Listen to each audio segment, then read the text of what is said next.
This is Festival Sounds. Hey, Tilly. Hi, Bilal. We've got a lovely guest today.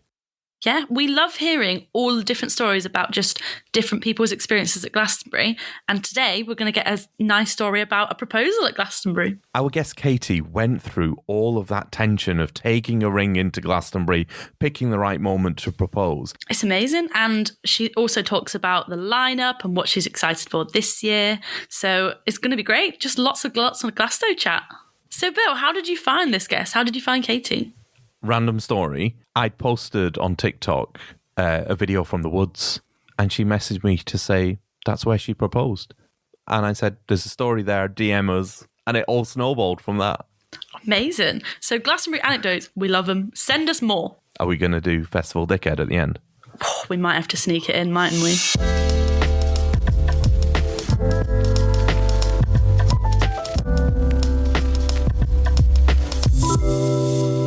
This is Festival Sounds. Hi, Katie. Welcome to the podcast. Hi, guys. Thank you so much for having me. It's really an honour to be here. So we've bigged you up in the introduction. You proposed at Glastonbury to your partner. Can you talk to us about what that was like? How did that feel? What was the build-up like? Yeah, of course. So how did it feel? Terrifying. Really exciting. Full of love, essentially. So I knew for a while that I wanted to propose at Glastonbury. It's been such a special place. We've had so many special moments and connections there. It just felt right. Oh, God, sorry. That's And now Katie is sideways and her phone has fallen over. This is charging the phone. There we go. Oh, no, we're wobbling. Sorry. There we go. I love it so much. Chaos. So that is me in a nutshell. Knew for a long time I wanted to propose there. So had the kind of build up. I got the ring in. I actually got it on our anniversary, which was sweet. So got the ring in February, and then had a few months to plan it. Always knew sort of roughly when and how and where I wanted to do it. And then it just contributed to the excitement of it. I'm obviously always very excited in the run up to Glastonbury because it is exciting. But then having this added secret was just the best. And she noticed, like, God, you're really, really like anal with this year. Yeah. A good start going into it. So whereabouts in the Glastonbury site, where was the site of the proposal? So it was the Woodisies area I don't really know what the area is called, but like the fairy lit twinkly woods with like the walkway over, and it looks out on, oh God, what? It's called the Woods. Is it? I think it is the Woods, yeah. It's a creative name. I mean, does what it says on the tin. Yeah, that is exactly it. Yeah, so I proposed in there. I will preface this with Sophie and I were already engaged. So I didn't have the nerves of, oh my God, is she going to say yes? Because we had the wedding booked. She had already proposed. So this was a sort of re-proposal, which I think took the nerves out of it massively because there was no question on it. Like, she was saying yes. I just thought, I've got this gorgeous ring. She deserves a ring back. So it was... There's a lot to go through here. And I want to start with, you have this incredibly precious, teeny tiny thing in your pocket. Mm-hmm. And you take it to a place full of fields. That must have been pretty nervy. But not just that. You take it on top of a viewing platform in some woods. I'm nervous just hearing the description of this. I'm like, I would lose this within an instant. Yeah. Please tell me you proposed on the Wednesday. You didn't leave it a couple of days. I proposed on the Thursday. So I had intended to do it on the Wednesday. But we're some of those really keen beans that camp out in the queue on Tuesday night to get a good spot. You never sleep well.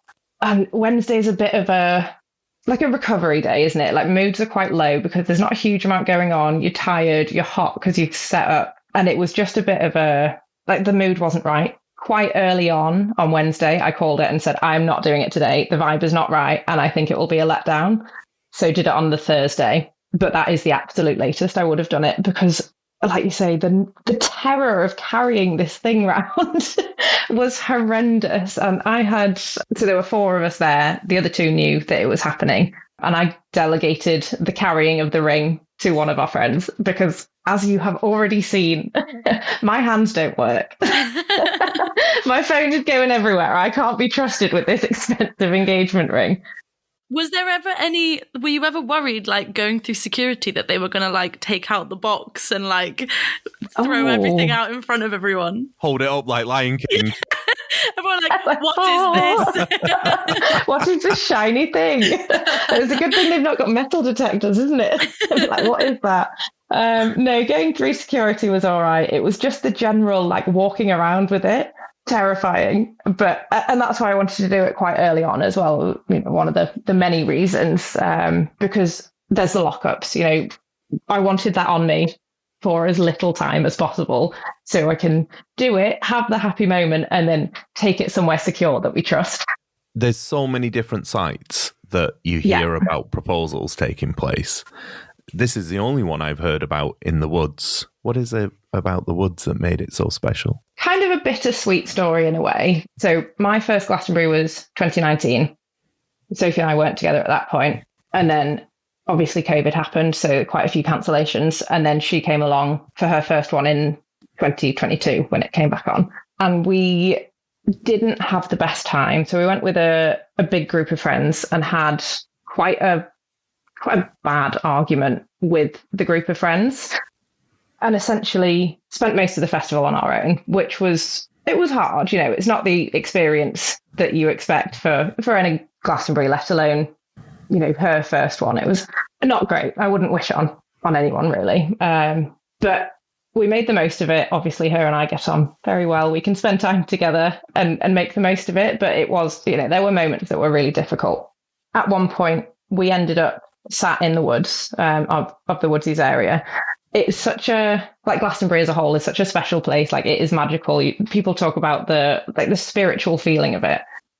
And we both just kind of looked at each other while we were sat there and thought, like, we're okay. Like, yeah, things are not quite how we want, but we felt so grateful to be there together, be having this amazing time, have some of our favorite artists playing, and just have these just incredible moments together that we felt really connected. And just the only way I can describe it is like this insane feeling of gratitude, which I think, you know, just ties into Glastonbury and the spirit completely, doesn't it? Beautiful. So kind of from there, it's always been this is our special place. Like, this means a lot to us. So it just felt right to do it there. So that was kind of the main element of it. And then the other side of it is she's not a public proposal kind of girl in the slightest. Like, she would not like the big Glastonbury signs, everyone gets up and cheers. She wouldn't like a ribbon tower thing because there's just too many people. Like, it wasn't right. And I felt like it needed to be at Glastonbury, but it needed to not be in front of everyone. And that was kind of the two things that led to it being there. Did anyone else, like, see the proposal? Like, obviously you said you wanted to be kind of in a quiet space, but was there anybody else there who witnessed it? Just the two people that we were with. So we managed to get it at a time where there was no one around, and we'd kind of timed it. We'd kept an eye on, like, when's it going to be busy? When's stuff on? When are people going to be busy doing other things? Yeah, it was pretty magic, I'd say, because there was no one around. Yeah, and especially with how massive Glastonbury is, like, even finding a quiet corner can feel so nice, can't it? Yeah, like, when do you ever get time to yourself at Glastonbury? It doesn't happen.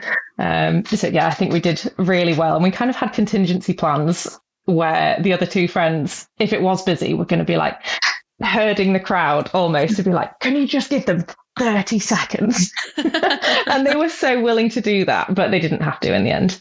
Did you have one of them on camera duty? Yes. Did you say, right, there'll be a sign, like a wink or something, and at that point start filming?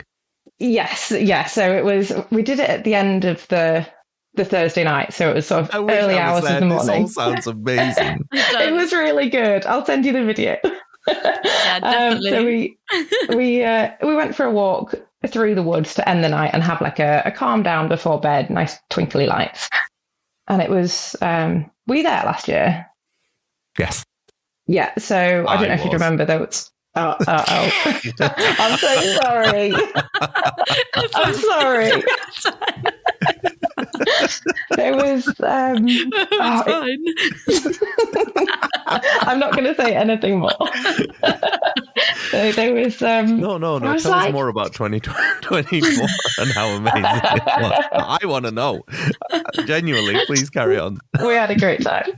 It was either birds or jellyfish, like on a hanging backdrop kind of thing within the woods. And it was really cute. And we were walking past it.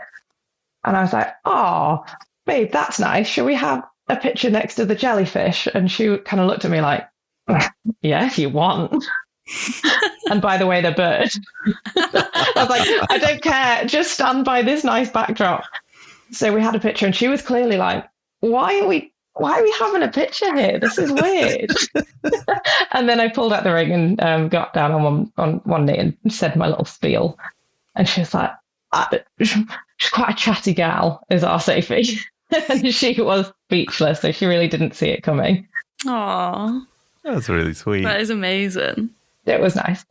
If you were to give anyone some tips if they were thinking about doing it this year, with what you've been through and how it felt, what would you say to them? Be aware of whether they would want a public proposal is a big one, I'd say, because people are so varied in what they want in their proposal. So they might want a big showy thing where everyone cheers and it's like a really brings everyone together. And some people wouldn't want that at all. Earlier in the day, actually, on the Thursday, we'd been sat at the Glastonbury sign and there was a bout of 3 proposals in a row. They triggered one another. So the first person proposed and everyone got up and cheered and it was lovely.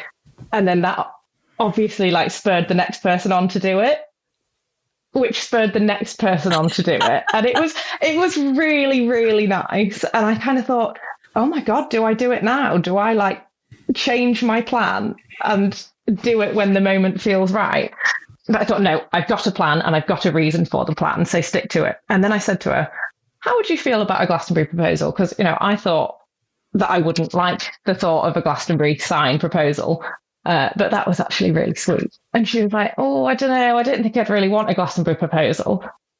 And me and the friends looked at each other like, oh my God. Fuck. The tip is don't ask the question. Yeah, don't do it. Just commit to it. Yeah. The proposal. Just do it. Just do it. Just do it. Yeah. The question is the proposal. That's all they know. Yeah. No questions needed. So I kind of spiraled a little bit and pulled one of the girls to the toilet like, oh my God, what do I do? She said she doesn't want it. And she was like, no, she definitely means she doesn't want a public proposal, which is what you knew. And this is why you'd planned a quiet one.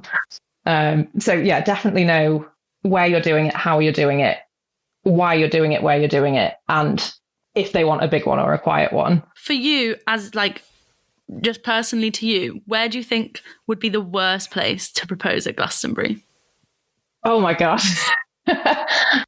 Definitely pyramid stage toilets. High romance. True. Also, high risk of dropping the ring down a long drop. Yes, yeah.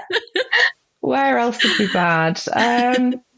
I feel like in a crowd could be the best thing or the worst thing. Again, that's a high risk. That ring could go flying at any given moment. You've got to know the song. If you do it 10 seconds before the beat drops, you're in trouble. Oh, and imagine God, it's super romantic and then you get one of those flying water bottles full of wee come flying over your head. You'd be like, oh no. Yeah, really ruins the moment, doesn't it? Yeah, but it could be magic. If it's a song that's important to you, you love the artist, you love the song, that would be a really wholesome moment. Both of you have come up with tips, which is effectively avoid we. Avoid we. Yeah. That's so. That is not it's how I a saw good the conversation tip, going. It should be the number one tip, to be fair. Yeah, no we. Everything else is a secondary. Love Set that. the bar, To be fair though, now I'm obviously, if imagine security are searching your bag and they bring out the ring, and then at that minute you just have to propose because you're like, well, we're at the gates of Glastonbury. It's now or never. Do you remember that day at Gate C? So romantic. Gate C. Head Gate C.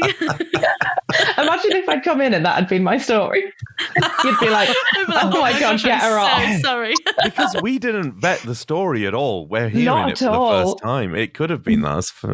I'm an optimist. I didn't even consider. I didn't consider the long drops under some wee or at Gate C. I might start telling people that that's our proposal story. We now know the top places not to propose to someone at Glastonbury.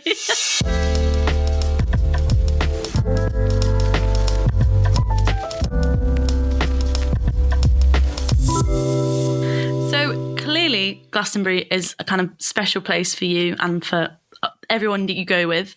Have you got tickets this year? Have you managed to kind of get through the horrific ticket buying process?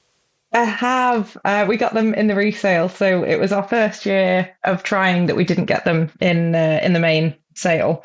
So we had the scrambled panic of, oh my God, there is a chance that we're not going to be able to go this year. And the wedding is in 2 weeks from now, so middle of May. So leads very nicely into Glastonbury with like a year. Yeah, a year between them. So we thought, oh no, we're not going to be there. But no, thankfully we did manage to get through. So there's a group of about 12 of us going, and we all managed to get tickets eventually. How about you guys? Congratulations for getting the tickets. Thank you. Did you have a hack that got you the tickets, or was it just perseverance? Lots of devices. No comment. We will have Perhaps more conversation offline. Perhaps we didn't. Lots of devices.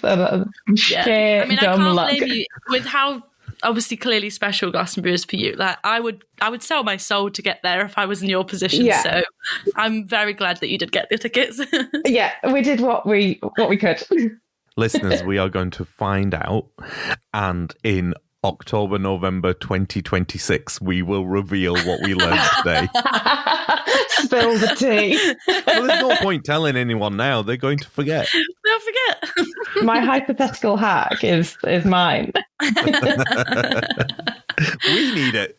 We might need it. We'll keep it to ourselves. I'll Who tell are you you after, most excited for on the lineup this year? Who is kind of sticking out for you as the most exciting? It's a good year for me. There's a lot of people on it. So really excited for CMAT. I've been getting into her a lot recently. Self-Esteem is another one I'd be very excited to see. So she was there a few years ago. I didn't know who she was and sort of quite quickly got into her afterwards. And I was like, damn it, I really missed out there. Have you heard the new album? It's oh so my God. Good. It is euphoria. Incredible. Yes, obsessed. I always dismiss artists, right? When they have a good album, I think they're never going to come back and do anything like that. And yeah, she caught me off guard, actually. I gave it a go and it was really good. Yeah, phenomenal. So if she does anything half as good as that live, I will be blown away. It's unreal. And she well is worth a really listen. good live as well. She just has such like a presence when she's live. Yeah, and she's honed her skills in the West End for a year. So, she's that's going to cool. bring it. Yeah, she was on stage for, I can't remember what the play was, but she's... Oh, yes. Yeah. Quite a unique one. I wish I'd have gone now. Yeah, it sounds brilliant. I also saw, Sophie was telling me the other day, I'm definitely going to butcher the story. She did a theatre tour of a pre-release of the album, I think. And it was like really massively hyped and sold out. And Madonna turned up. No. Whoa. Yeah. Bought a box and Madonna just sat there on her own. Didn't tell anyone she was going. That's just so watched cool. it and enjoyed it. And at the end of the show, the team were like, Madonna was watching. By the way. Of all people, Madonna. So yeah, she was glad she didn't get told till after. Yeah, you'd shit your pants, wouldn't you? Yeah, you really would. The show is cancelled. I can't go on. Yeah, excited for her. Very excited to see Doechii. Oh yeah. And then Charlie and Ray. It's Doechii versus Charlie XXXXXXXX. How many I thought it was. How many X's does Charlie XCX? It's Dochi versus Charlie XXX. So you're picking Dochi? Oh, undecided. I think we'll go where the mood takes us. So we're hopefully volunteering at Parklife this year. So we should see her there. And we saw her at the Brat Tour. So we've seen her a few times, and we've not seen Dochi. So I've not seen Charlie XCX live. When you're there, how good is it? It's phenomenal. It's such a good atmosphere. Her stage presence is unreal. It's a really, really good one. Like her whole Coachella show was amazing. So yes, phenomenal. I hope she brings that to Glastonbury, even though obviously she's not on the main stage, and we did kind of see a bit of a Coachella beef. yeah, it should be a headliner. That Sash said it all. That Sash did say it all. Yeah. And did you see the Green Day rebuttal? No. I love this. Is there beef? No, it's not beef at all. But they had a T-shirt or a sash that says I am the headliner or something, and wearing a Brat cap. Oh, amazing! Yeah. So yeah, she is brilliant, and yeah, I think we'll just see where the mood takes us because they're quite different, aren't they? Yeah. Yeah, so it's spur of the moment, decide on the night kind of one. Yeah, but on reflection of that, that's a very female-led lineup for me. I just said entirely female artists, which is quite exciting. Yeah, good really year for women in music. Yeah, how about you guys? Who are you hoping to see? I've been raving about Weezer, and I've had a couple of listeners message me to say they're really shocked Weezer are in Woodisies and Quite Low Down, because they think it's going to be rammed. They're that kind of band that wouldn't really sell out an arena, but you might pop in to see if they're at a festival because you wouldn't buy a ticket for them. They're kind of in that in-between space, aren't they? Yeah. So I can kind of get the listeners who are messaging us to say, that's a lot of people for a small tent. But the flip side, if they're up against someone strong, I think it could be a really good gig. The Woodsies poster, the tree stage has these weird symbols. I think Fortet's doing a couple of gigs, and maybe one in that stage could be quite nice. We're full of the conspiracies at the moment, Bill. My conspiracy last episode that Timothée Chalamet is going to be there. Your conspiracy. I saw that. Maybe throwing it out there into the Glastonbury universe. Yeah, our festival friend Russ has posted about it on his TikTok, and people are going wild for the theory now. Yeah, and it all came from you, Tills. But now it's got to come true, otherwise I'm going to look really silly. Did that originate from you? I love that. I mean, I came up with it. I say come up with it. I've been kind of sitting on it for a while, but I was too embarrassed to share it because I thought there's no way it's going to happen. But I thought if I don't put it out into the Glastonbury universe, then it might never happen. So manifest it, girl. Exactly. The bit that I'm really confused with is Shangri-La and their poster. And wildness, it's a rewilding. I don't know what it means. It's so intriguing, isn't it? Yeah, and I feel like the lineup that's announced for there is massive in comparison to what we've got for everything else, and it's really varied. There's some incredible acts on there, but the stage names have all changed. There's no Truth Stage anymore. There's no Gas Tower. Instead, you've got Lore and Luna and Nomad. It makes me want to go there even more. Yeah. Just want to experience it. That's your Dochi argument, because then you make a quick run into the southeast corner. Very true. I like that. Maybe I'll use that. I think the person that would get me most hyped up for a big night out would be, I think, Scissor Sisters. If I listened to Scissor Sisters, if I went to see them, I would sprint to the southeast corner. I'd be like, I'm ready for a big night. I'm gonna go. I'm going. Yeah, I would be so excited for the Scissor Sisters. I think they'd be really cool. That's such a rogue one to get you hyped for a night out.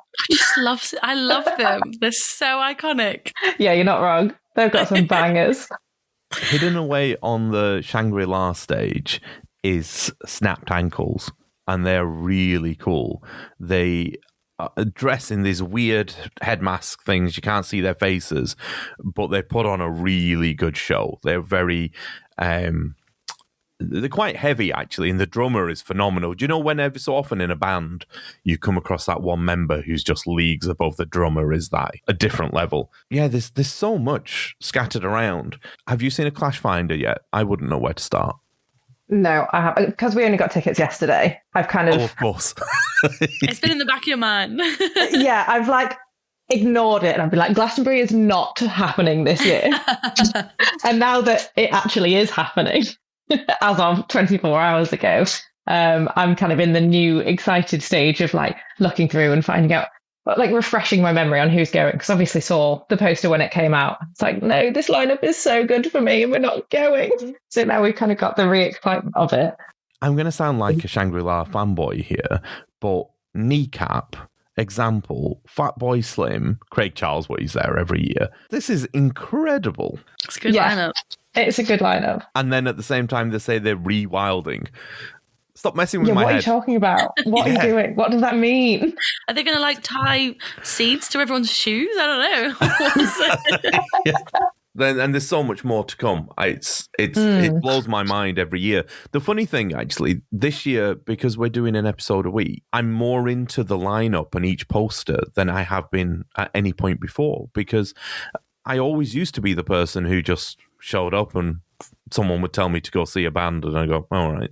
But now I'm getting into it because of the podcast, which is a bit weird. It's normally the other way around. I love it. Sophie and I have said that when the full lineup comes out, we're going to print it out, get our highlighters out and go through it and have like a date night of like, these are the people that we really want to see. We'll probably colour code it, I'm not going to lie.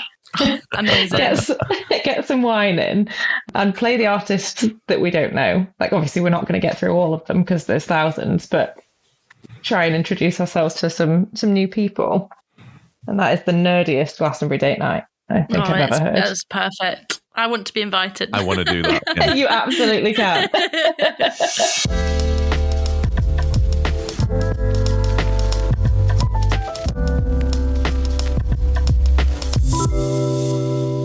Katie, would you like to play Festival Dickhead? I would love to play Festival Dickhead. We've had a message in from someone who was at Glastonbury last year, and they said they met a total stranger up on the hill by the Glastonbury sign, and they made small talk. Not medium talk, small talk. And they ended up with the total stranger trauma dumping on them. And they said they just got up and walked away. Are they a dickhead for doing that? In fact, there's two questions here. Are you a festival dickhead for trauma dumping? And then in that situation, if you just walk away, are you a festival dickhead? It's our first ever God. double dickhead. Double dickhead. Are you a double dickhead? Initial thoughts, maybe. It depends on the situation. I feel like small talk can get into big talk very quickly if the situation is right and you're both equal in the conversation.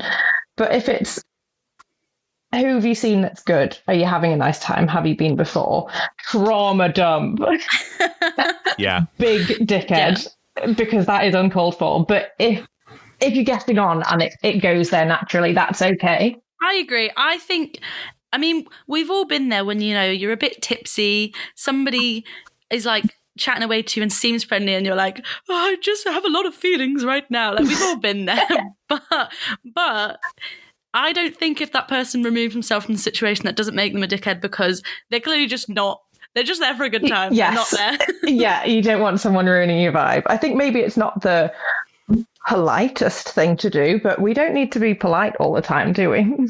Very true. We don't. And I'm reading between the lines here, but there's a difference between someone distressed and going, oh, I just need a shoulder to cry on, and then that's one thing. And then there's small talk, almost subtly drawing you in for a trauma dump. Yes, it's like, who can I depart this onto? And I know the listeners haven't seen it, but I've got the kind of face that you trauma dump on. It doesn't matter whether it's a plane, a bus, a train, a festival. They see my cheeks and they're like, oh, I bet he's a good listener. Should I tell him that I never got on with my father? That's what happens. Oh my God. I actually think, like, now I'm racking my brain. I think when you're a steward, like me and Bella have done quite a lot of like stewarding with Oxfam at festivals. there's something about being in a high vis and a tabard that makes people kind of just tell you things that they probably wouldn't normally. Like, you're like, oh, how are you? And they're like, I just got broken up with. And you're like, oh, okay, oh, I'm so sorry. Yeah, they're not asking for help. No. Like, toilets are that way. Yeah. No, but we're really nice. Like, we've found people. There's people who've lost their tent, right? They don't know which field they're in. And we have gone through field to field to try and get people to their tent. We're really nice. But this stuff, we're not talking about someone who's needs help or needs advice. They just come out with it and go, now you deal with it. That's crazy behavior. That's festival dickhead, that. Yeah. Okay, so we've wrapped that one up. I think, okay, if you want to almost small talk foreplay your way into trauma dumping, I made that up. Then I would love to. Then no, you're a dickhead. Thank you for the offer. Yeah, I agree. I think if you're getting the same vibes back, then go for the trauma dump. But if that person is just clearly trying to watch the sunset in peace, and you just like blurt out your deepest, darkest secret, and they get up and walk off, I don't think you can blame them for doing that. No. And how do you come back from that as well? You're like, oh God, that has to be a moment of like self-reflection. And perhaps I shouldn't have shared that with a stranger. Perhaps I should take myself back to my tent and go to bed. And again, reading between the lines, I'm sure the person did the whole, sure, yeah. I turned away to look at the sunset, and I was like, oh, you're still here? No, I was still going. Yeah. And if you can't see those little cues, then you're a dickhead. People are having a good time. Pick your audience. If someone's receptive, and again, I make the point, if you see my cheeks, that doesn't mean, right? Just because I'm smiling and I got these big smiley cheeks doesn't mean I'm like, bring it on. It's a counselling session. Outwardly, he's smiling. Inwardly, he is cringing. Screaming. Ironically, if I'm in a tabard, in a high vis, not like a tabard, like a dinner lady. I don't think I know what a tabard is. I'm thinking of a scabbard. That's like the sword thing, isn't it? Oh my gosh. If I've got one of those, don't trauma dump near me, right? Because I'm already in a bad mood, clearly. What's a tabard? Like Am I being the stupid? velcro-y little vests. They're usually high vis. Oh, right, Worn by Oxfam stewards and dinner ladies. Yeah. They don't have the high vis Lollipop ones, ladies. but you know what I mean, yeah. Yeah. Right, I'm with you. Well, I learned something. I didn't know that's what it's called. Tell me you've never volunteered. Oxfam scabbard. I want one. I really do. You could point the direction of the toilets with your sword. Aha.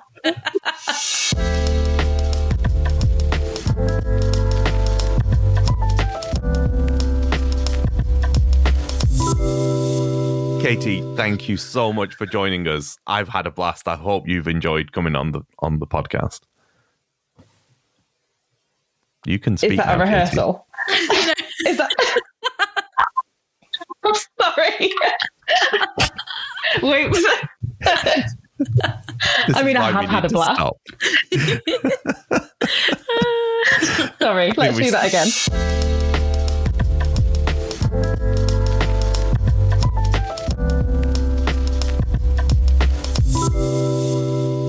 I don't know about you, Tilly. I really enjoyed chatting to Katie. I absolutely love Katie. I think she's my new favourite person. We've got to get her back on one day. 100%. If you like the episode, give us a follow on Apple or Spotify.